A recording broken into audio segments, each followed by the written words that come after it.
Assalamualaikum warahmatullahi wabarakatuh. Salam sejahtera bagi kita semua. Semoga kita semua tetap dalam lindungan Allah Subhanahu wa Ta'ala.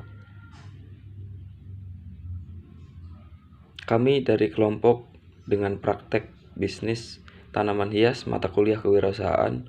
Perkenalkan, saya Didi Ubaidillah dan ada teman saya Abdul Mughis dan satu lagi Rifki Alwi Aziz.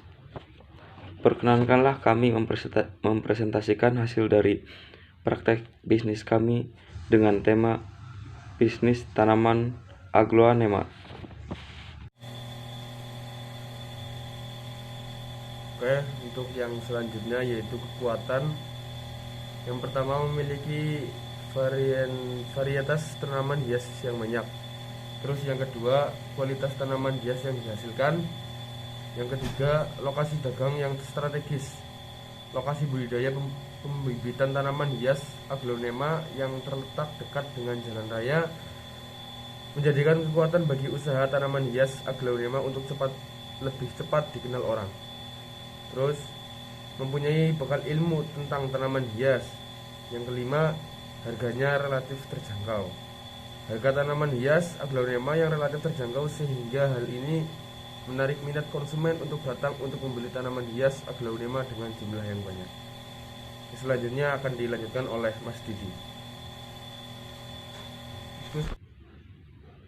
Oke, yang selanjutnya kelemahan dalam bisnis yang kami lakukan. Yang pertama adalah kurangnya kegiatan promosi. Pemasaran yang dilakukan oleh kami hanya promosi dari mulut ke mulut, sehingga dalam penjualannya hanya mencakup daerah kecil saja, yaitu daerah yang ada di Kabupaten Banyumas. Jadi tidak sampai ke luar Kabupaten Banyumas. Yang selanjutnya yaitu penjualan tanaman aglaonema yang tidak merata.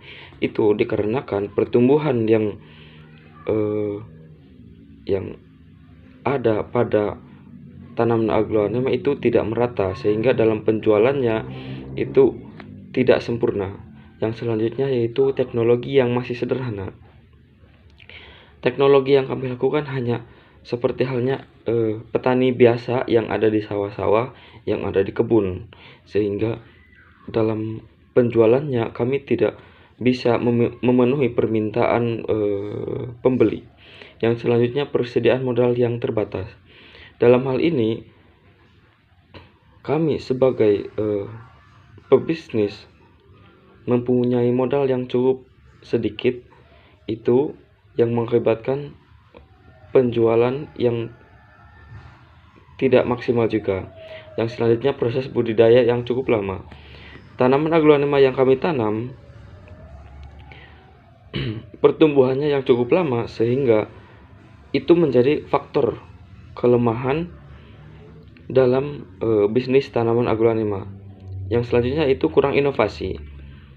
Inovasi yang kami lakukan dalam hal ini itu tidak kurang modernis, namun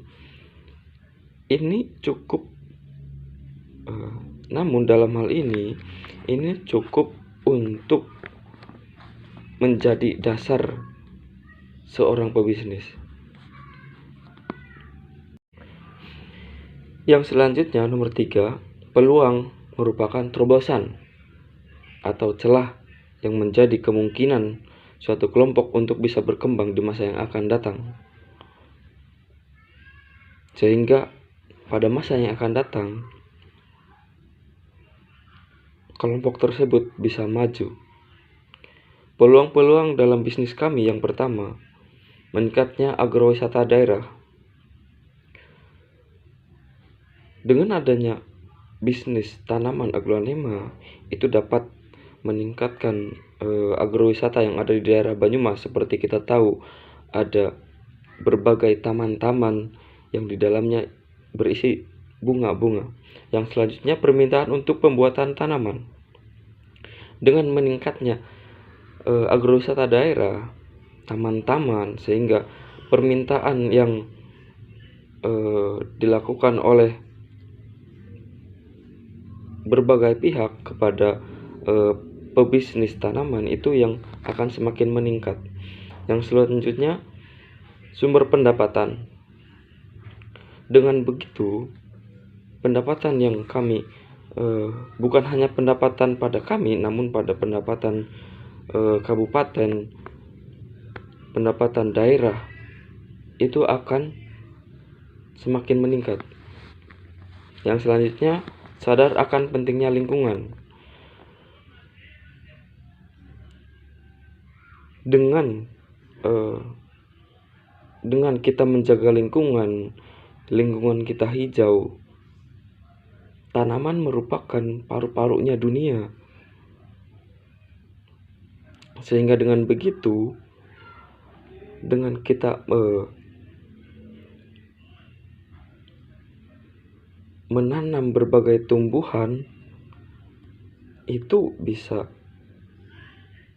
salah satu upaya kita untuk menjaga kelangsungan hidup berbagai elemen makhluk hidup yang ada di dunia ini.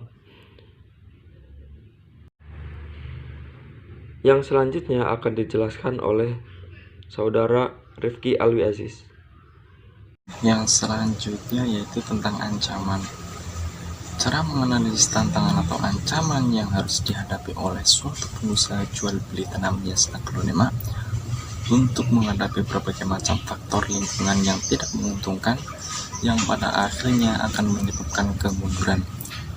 Faktor-faktor yang pertama yaitu banyaknya pesaing baru, yang kedua iklim yang tidak menentu, yang ketiga adanya hama dan penyakit pada tanaman hias aglonema, yang keempat tren tanaman hias yang tidak menentu, yang kelima adanya perubahan harga produk-produk pertanian, dan yang terakhir atau yang keenam yaitu harga tanaman hias yang tidak menentu.